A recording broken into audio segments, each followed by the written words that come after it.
సందర్భంగా మీ అందరికీ దోసకాయ మటన్ కర్రీ ఎలా తయారు చేయాలో నేర్పించబోతున్నాను. సో మటన్ కర్రీ అంటే ఇష్టపడిన వాళ్ళు ఎవరు ఉంటారు చెప్పండి. అసలు మటన్ అంటేనే చాలామంది ఎక్కువగా ఇష్టంగా తింటూ ఉంటారు. అందులోనూ జస్ట్ నార్మల్గా మనం అయితే ఎప్పుడు చూసినా మటన్ కర్రీ ఎక్కువ చేసుకుంటూ ఉంటాం, లేదంటే మటన్ గోంగూర ఇలా చేస్తూ ఉంటాం. బట్ ఇక్కడ ఏంటి అంటే నేను దోసకాయతో మటన్ కర్రీ చేసి చూపించబోతున్నాను. సో రెండు మిక్సింగ్ కాంబినేషన్ అనమాట, చాలా డిఫరెంట్గా ఉంది కదా. సో ఎలా చేయాలో ఇప్పుడు చేసి చూపించబోతున్నాను. సో ఫస్ట్ అయితే స్టవ్ ఆన్ చేసి పెట్టుకుందాం.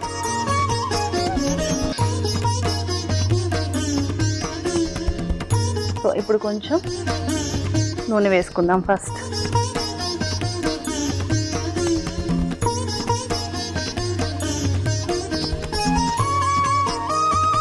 సో నాన్ వెజ్ అనేసరికి, కర్రీస్ అనేసరికి కొంచెం నూనె ఎక్కువ వేసుకుంటేనే ఆ టేస్ట్ అనేది వస్తుంది. ఫస్ట్ ఇక్కడ నేను ఆ మసాలా దినుసులు వేసుకుంటున్నాను. చాలామంది ఏంటి అంటే మటన్ కర్రీ చేయాలన్నా, చికెన్ కర్రీ చేయాలన్నా ఆ మసాలాలు అవి కరెక్ట్గా సరిపోతాయా లేదా, కరెక్ట్గా వస్తుందా లేదా అని చెప్పేసి ఎక్కువ భయపడుతూ ఉంటారు. సో నిజంగా చెప్పాలంటే వెజ్ కన్నా నాన్ వెజ్ అనేది మనం ఈజీగా చేసేయచ్చు. సో కొంచెం వేయించుకున్నాం కదా, ఇలా మసాలా దినుసుల్ని కొంచెం వేయించి పెట్టుకోవాలి. తర్వాత పచ్చిమిరపకాయ ముక్కలు కూడా వేసుకుంటున్నాను. సో పచ్చిమిర్చి వేసాం కదా, తర్వాత ఇప్పుడు నేను ఉల్లిపాయ ముక్కలు కూడా వేసుకుంటున్నాను.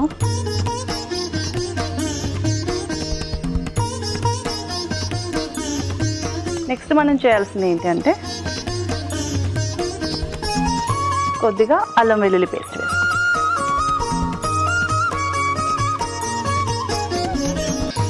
ఎప్పుడైనా నాన్ వెజ్ చేసేటప్పుడు మెయిన్ ఏంటి అంటే మసాలా అనేది చాలా ఇంపార్టెంట్ అనమాట. మనం వెజ్లో అనుకోండి జస్ట్ ఉప్పు, కారం, పసుపు, కొద్దిగా జీలకర్ర, ఆవాలు వేస్ట్ చేసేసుకుంటూ ఉంటాం. బట్ ఏంటి నాన్ వెజ్ అనేసరికి మసాలా అనేది కరెక్ట్గా ఉండాలన్నమాట. కరెక్ట్గా మసాలా యాడ్ అయితేనే అది చికెన్ అవ్వచ్చు, మటన్ అవ్వచ్చు, ఫిష్ అవ్వచ్చు, ఏదైనా సరే టేస్ట్ అనేది చాలా బాగుంటుంది.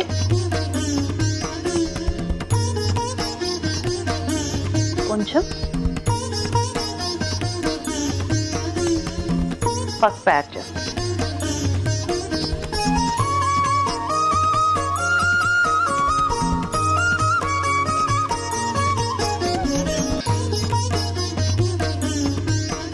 సో పసుపు కూడా వేసాం కాబట్టి ఇప్పుడు మనం దోసకాయ ముక్కలను వేసుకుందాం. సో దోసకాయ ముక్కల్ని ఇలా చిన్న చిన్న ముక్కల కింద కట్ చేసి పెట్టుకుంటే సరిపోతుంది దోసకాయ ముక్కల్ని. సో ఇలా దోసకాయ ముక్కలను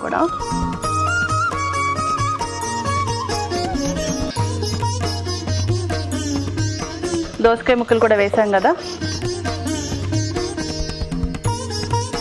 సో ఇప్పుడు దోసకాయ ముక్కలు కొంచెం మగ్గాయి కాబట్టి నెక్స్ట్ మనం టమాటా ముక్కలు కూడా వేద్దాం.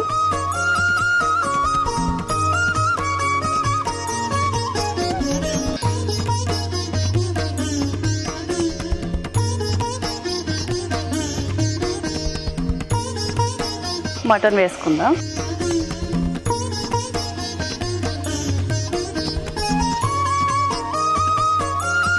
సో మనం కావాలనుకుంటే కనుక ఇలా డైరెక్ట్గా మటన్ వేసుకోకపోయినా ముందే మనం బాగా కుక్ చేసుకుని కూడా పెట్టుకోవచ్చు. సో మటన్ కూడా వేసాం కాబట్టి కొంచెం కుక్ అవనిస్తే కొంచెం వేయించుకుంటే సరిపోతుంది, ఎక్కువ కూడా అవసరం లేదు.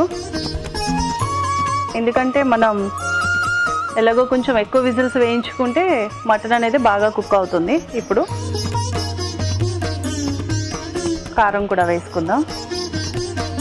సో మటన్ అన్నా, నాన్ వెజ్ అన్నా కొంచెం స్పైసీ ఉంటేనే, కారం ఉంటేనే టేస్ట్ వస్తుంది. అందుకే కొంచెం కారం ఎక్కువే వేస్తున్నాను నేను.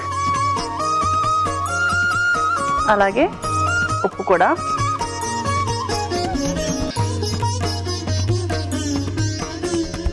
అలాగే గరం మసాలా పౌడర్,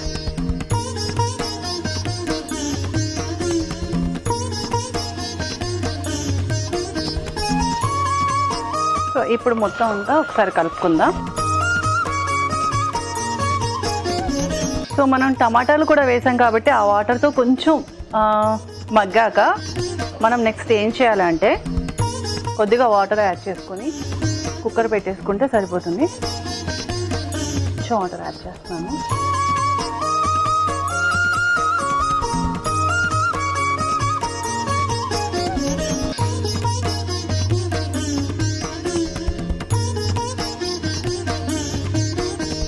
ఇప్పుడు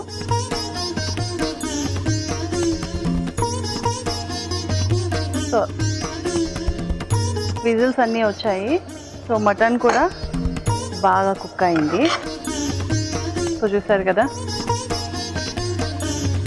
ఇప్పుడు మనం స్టవ్ ఆఫ్ చేసేసుకుందాం. స్టవ్ ఆఫ్ చేసుకొని ఇలా సర్వింగ్ ప్లేట్లోకి తీసుకుంటే సరిపోతుంది. సో చూసారు కదా, దోసకాయ మటన్ కర్రీ అయితే రెడీ అయిపోయింది. ఇప్పుడు అయితే మనం కొంచెం లైట్గా కొత్తిమీరతో గార్నిష్ చేసుకుంటే సరిపోతుంది.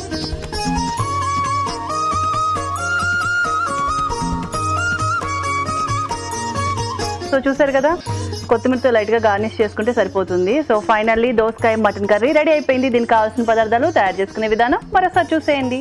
దోసకాయ మటన్ కర్రీకి కావలసిన పదార్థాలు: నూనె 2 టీ స్పూన్లు, మసాలా దినుసులు 2 టీ స్పూన్లు, ఉల్లిపాయ ముక్కలు 1 కప్పు, పచ్చిమిర్చి ముక్కలు 2 టీ స్పూన్లు, అల్లం వెల్లుల్లి పేస్ట్ 2 టీ స్పూన్లు, మటన్ 1 కప్పు, టమాటా 1, దోసకాయ 1, పసుపు కొద్దిగా, ఉప్పు తగినంత, కారం 2 టీ స్పూన్లు, గరం మసాలా 1 టీ స్పూన్, కొత్తిమీర కొద్దిగా. దోసకాయ మటన్ కర్రీ తయారు చేయే విధానం: ముందుగా స్టవ్ ఆన్ చేసి పాత్ర పెట్టి కొద్దిగా నూనె, మసాలా దినుసులు, పచ్చిమిర్చి ముక్కలు, ఉల్లిపాయ ముక్కలు, అల్లం వెల్లుల్లి పేస్ట్, పసుపు, దోసకాయ ముక్కలు, టమాటా ముక్కలు, మటన్ ముక్కలు, కారం తగినంత, ఉప్పు, గరం మసాలా, కొన్ని నీళ్లు పోసి కలిపి మూత పెట్టి ఉడికించి సర్వింగ్ బౌల్ లోకి తీసుకుని కొత్తిమీరతో గార్నిష్ చేసుకుంటే దోసకాయ మటన్ కర్రీ రెడీ.